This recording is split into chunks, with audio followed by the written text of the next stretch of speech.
A história narra que as pessoas acreditavam que a primeira revolução industrial ia acabar com o ser humano, que as pessoas não iam conseguir emprego, que ia ser uma grande dificuldade. No entanto, a coisa evoluiu a tal ponto que a gente já passou por mais duas revoluções industriais e está entrando na quarta, né? E nós vamos falar sobre esse tema. Hoje aqui estamos recebendo o professor Agilberto Chagas, é professor de Inovação e Empreendedorismo da FATEC São José, e eu queria que o amigo explicasse, em princípio, o que é, né, essa revolução industrial, a quarta revolução industrial. Tudo bem? Tudo bem, Satisfação doutor? em tê-lo conosco. Eu que agradeço. Bom, a primeira coisa importante é o que você acabou de falar, né? Nós sobrevivemos desde a roda, desde o fogo, né, com a tecnologia.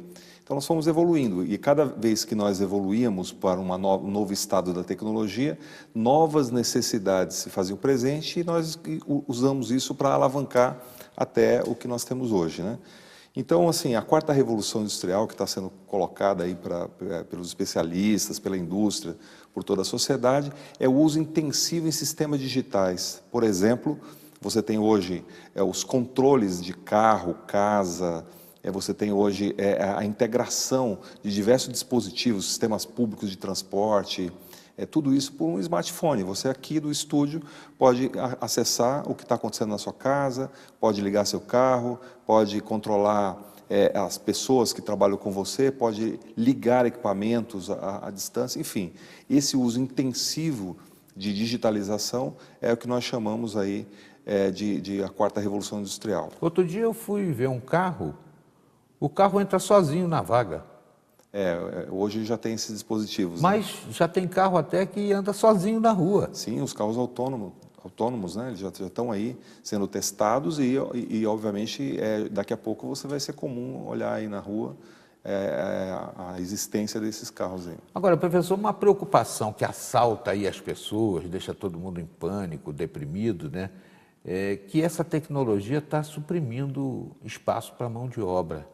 Será que o ser humano não é capaz de encontrar outros horizontes, como aconteceu com a Revolução Industrial lá atrás, né? A primeira, em que todo mundo pensava, não, vai acabar aí a manufatura, vai ter agora uma linha de produção, parará, o que era feito por 300 pessoas agora é feito por 2. Será que o ser humano não encontra caminhos para aproveitar esse avanço, né, tecnológico e desvendar outros horizontes? O que acontece em toda ruptura, em toda mudança de paradigma tecnológico, é você mudar o perfil da mão de obra, o perfil do trabalho, né? Eu, por exemplo, comecei minha vida profissional na década de 90 como cientista social, fazendo análise dos impactos das novas tecnologias, da implantação de novas tecnologias, que à época era o robô e o computador, né, no mundo do trabalho. Então, fui para dentro das fábricas analisar como é que isso se processava. Uma conclusão básica é a seguinte: aquela manufatura que até então era intensiva em mão de obra presencial ali, ela tinha uma formação. Então, a pessoa tinha que ir à escola, estudar, não tinha internet na época, não tinha nada, o cara tinha que ir lá pegar o livro, copiar, estudar e assistir a aula e tal. Ele tinha um perfil, ele estudava coisas básicas para fazer aquilo, parte técnica, operacional.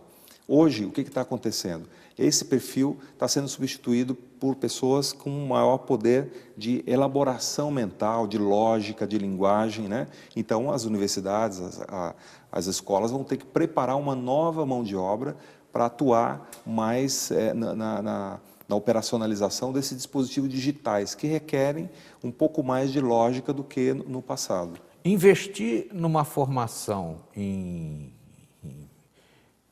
computação, em programação é o caminho ideal? É um grande caminho. Eu tenho um colega da faculdade, que é o professor Massanori, que ele fala muito o seguinte: ou você programa ou será programado daqui para frente. Decifra-me ou te devoro. Pronto, é isso aí. Então, o que nós estamos colocando? Que não vai acabar o emprego, ele vai mudar o perfil do emprego. E, ao mudar esse perfil de emprego, ele ganha mais valor agregado. Então, obviamente, os salários também crescem e, obviamente, a economia também se desenvolve. Então, é uma roda que uma coisa puxa a outra, e é fundamental para um país que quer ser um país evoluído, desenvolvido, ele tem que investir em educação básica, lá embaixo no fundamental, desde cedo lá, para a criança ir sendo preparada por desafios tecnológicos, principalmente do ponto de vista da mão de obra que elas terão que enfrentar no futuro. Esses impactos que são naturais num momento de mudança, de ruptura, como o senhor falou, vão causar algum tipo de impacto muito forte ou a coisa vai diluir? Eu acredito que o ser humano, uma característica dele é um ser extremamente adaptável. Nós somos sociáveis e adaptáveis, né? Então nós vamos nos adaptando às novas coisas que nós mesmos vamos desenvolvendo. Por exemplo, há 4, 5 anos atrás, nós acessávamos o computador de uma estação fixa, né? E com muita dificuldade. Hoje a maior parte, 82% mais ou menos, segundo a última pesquisa da Anatel, dos acessos móveis no Brasil hoje já são por smartphone. Então o que aconteceu de 5 anos para cá? A tecnologia barateou, as pessoas começaram a comprar, então todas as classes sociais hoje têm um smartphone que acessa redes sociais, que acessa banco e uma série de outras coisas, né? E que ele acaba usando e isso muda o comportamento dele também. Antes você ia ao banco, ficava na fila, conversava com um, com outro, ficava sabendo de uma coisa da cidade e tal. Hoje você substituiu tudo isso por um smartphone que em qualquer lugar que você esteja, você tem acesso à mesma informação. Professor, o Brasil está pronto para encarar aí essa nova tecnologia? Mas eu vou lhe pedir para a gente dar sequência nesse tema na volta da entrevista. Já, já. Não saia daí.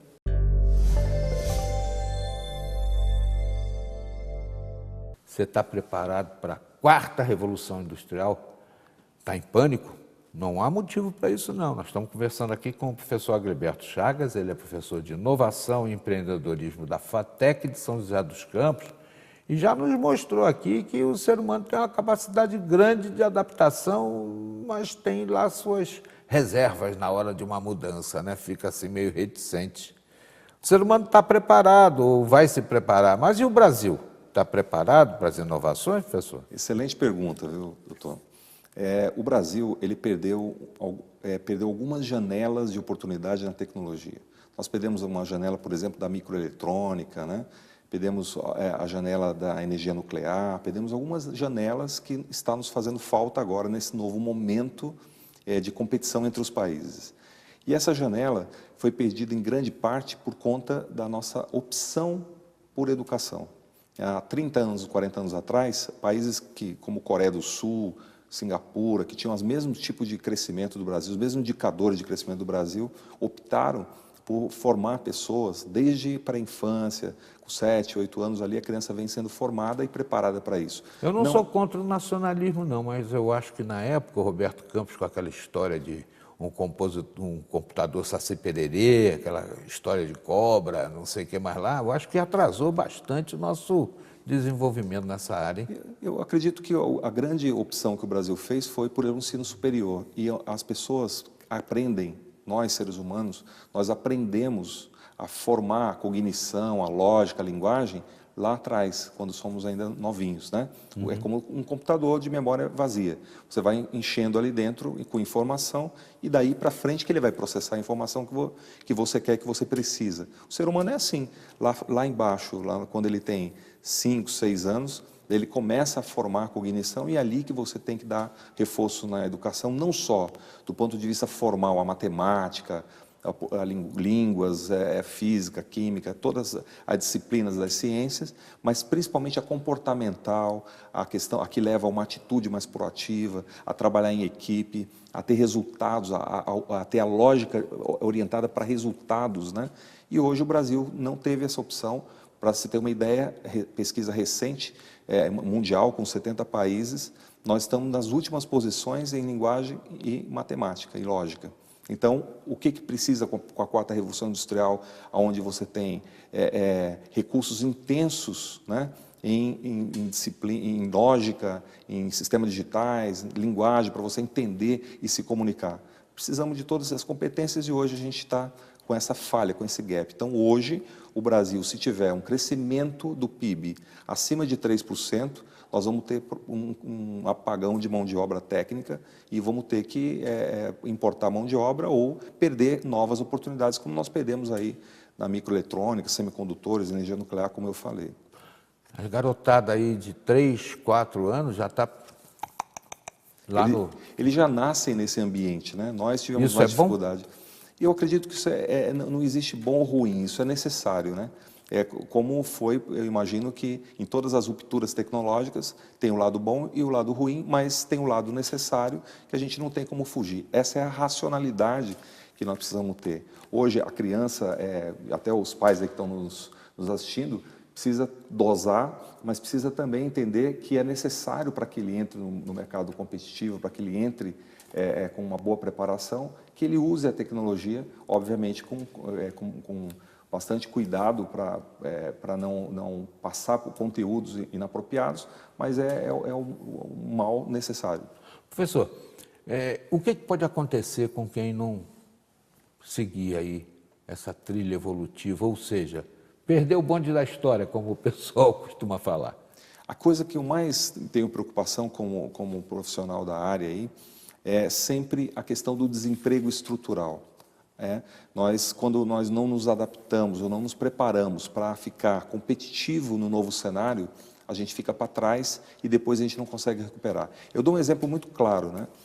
Eu, por exemplo, esse ano faço 50 anos, o que acontece comigo hoje? A prioridade da formação da minha família são meus filhos, já não sou mais eu. Então eu tenho dificuldade, às vezes, de bancar com a minha renda a minha formação e a dos meus filhos. Então, o que acontece? Se eu tiver um desemprego, eu não estiver preparado, eu não vou conseguir mais me formar, porque tem meus filhos sendo capacitados, aí, necessitando de capacitação.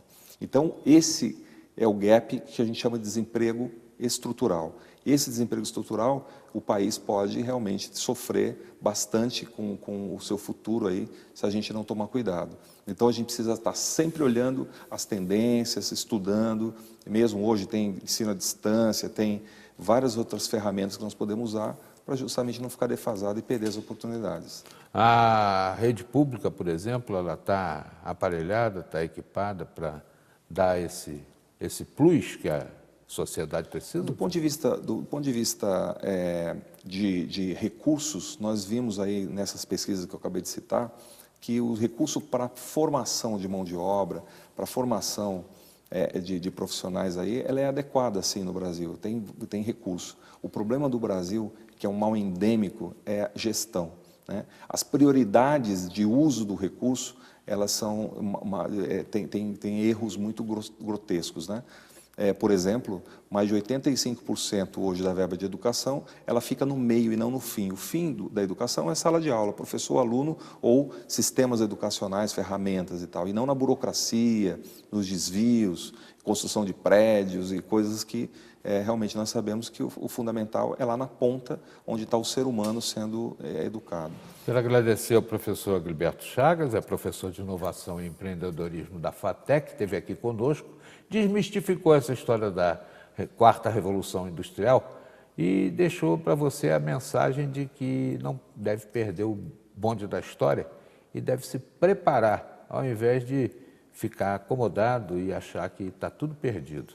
Não tem nada perdido, tem muito espaço a conquistar.